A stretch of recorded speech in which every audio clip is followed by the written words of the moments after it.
જય સોમનાથ મિત્ર લાલભાઈ કોટડિયા બોલું જાંબુડીથી. હવે આ બે દી તો સોશિયલ મીડિયામાં રાજુભાઈ કરપડા ને બગડાટી બોલે છે. બોલવા દે, બીજું તો આપણે તો શું કરીએ ને ભાઈ, સાચું છે તો હવ કે. રહી વાત એ કે આ જેણે રાજુભાઈ પગલું ભર્યું, બહુ વ્યવસ્થિત ભર્યું છે. હું તો એને ધન્યવાદ આપું છું કે આવા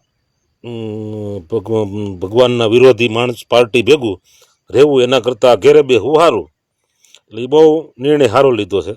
અને હવે આ બીજી તો વાત એ છે કે આ ભાઈ ગોપાલ આજ નિવેદન આપતો હતો કે રાજુ આમ છે, રાજુભાઈ તેમ છે, ભાઈ રાજુભાઈ કે બી ગયો ને રાજુભાઈ દબાઈ ગયો ને. એટલે ભાઈ તું તો બહુ કઈ જાણે મોટો કમ ઓલો સિંહ હોય એની ગોડપ ગરજના મીડો કરવા, કારણ કે તું એક જ દબાતો નથી, બીજા બધા દબાય. વાહ ભાઈ વાહ. હા તો કેમ ભાઈ એટલે ઠેકાણા થયા તો કોઈ જગ્યાએ જાતો તો નથી, બહુ તાકાત હોય બરોબર છે તો પછી જવું જોઈએ ને આપણે, મોરે મોરો થઈ જવાય. કારણ કે તમે બેલા કાળમાં ભાગી જાઓ, કડદા કાળમાં તમે ભાગી ગયા, તેથી સવારની જવાનું હતું.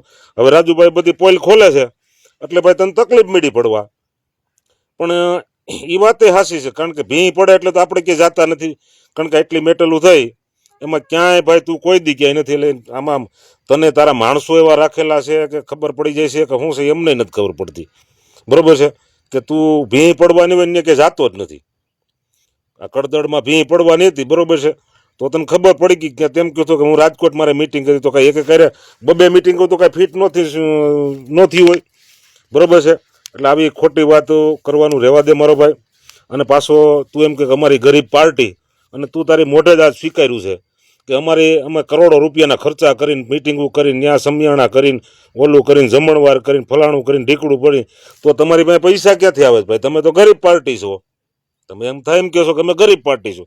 આજ તે તારે મોઢે સ્વીકાર્યું છે કે અમે કરોડો રૂપિયાના ખર્ચા કરીને મિટિંગો કરી, વાહનના ભાડાનું ઓલું ભાડું બધું દો છો તમે. એટલે હવે તમે ફાઇનલ તો થઈ ગયું ને ભાઈ, તમે ભાજપ વાળાને ઘોડે બધું દો છો, એ ફાઇનલ છે. અમે નથી કહેતા, તું તારે મોઢે કહેશો, અમે નથી કહેતા. તે તારે મોઢે આજ નિવેદનમાં મીડિયામાં દીધું છે કે અમે કરોડો રૂપિયાના ખર્ચા કરીને મિટિંગો બોલાવી છે, અને જમણવારના ખર્ચા, વાહન ભાડાનું ઓલું, ચા પાણી, ઝંડા ફંડા એના બધા ખર્ચા કરોડો રૂપિયાના કરી છે. એટલે એ તો પાકું થઈ ગયું ને કે ભાઈ તમે ભ્રષ્ટાચારી તો સૌ ફાઇનલ છે. નકર તમારી પાસે કરોડો રૂપિયા ક્યાંથી આવે? તમે ક્યાં જ કાઢો કરોડો રૂપિયા બરોબર છે.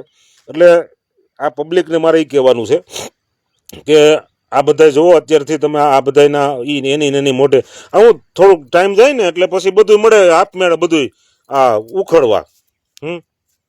બોલો કાદવ હોય ને, કાદવમાં તમે બળો નાખો ને એટલે ધીરે ધીરે આમ જેટલું ડખોળો ને એટલે એટલો એ કાદવ ઘાટો થતો જાય. એટલે આ બધાનું આપવાનું ઘાટું થતું જાય છે, કારણ કે એના કડદા કાનના આંત કાઢને જે કાઢને જે આ પૈસાનું ને બધું મળ્યું બહીને બોલવા મળે, આપણે નથી કહેતા. અને આપણે પાનખરનો મહિનો હોય ને એટલે પાંદડા તો ખરતા જ હોય. શું હોય? પાંદડા ખરે બરોબર છે.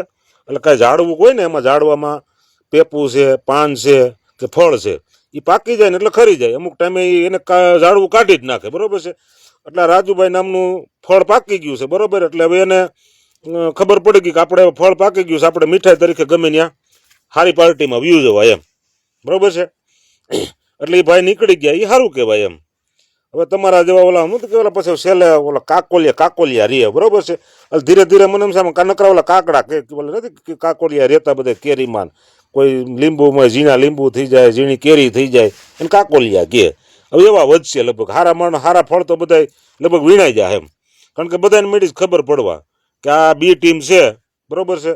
ઉપરથી જેટલો આદેશ થાય એટલું બોલવાનું, વધારે કાંઈ બોલવાનું નહીં. અને વધારે ઓવરટેક થાય એટલે કોઈ એને જેલમાં ઘાલી દેવાના, કોઈ નામ કરવાનું, કોઈ નામ કરવાનું ગોઠવી દેવાના. ભાઈ વાત બીજી કે ભાઈ આ રાજુભાઈ એમ કહે છે કે હું એટલો ટાઈમ જેલમાં રહ્યો તો મને કોઈ મળવાનું એવું કોઈ હકીકતમાં છે કોઈ એનું કોઈ દી આપણા 2 મહિના થયા જેતુના છે તેથી ગોપાલને મોઢે આપણે કોઈ દી નામ નથી લીધું. કાંઈ ગોપાલે કોઈ દી નામ નથી લીધું કે અમારા મિત્રો ખાસ છે જેલમાં છે તેને આ તકલીફ છે.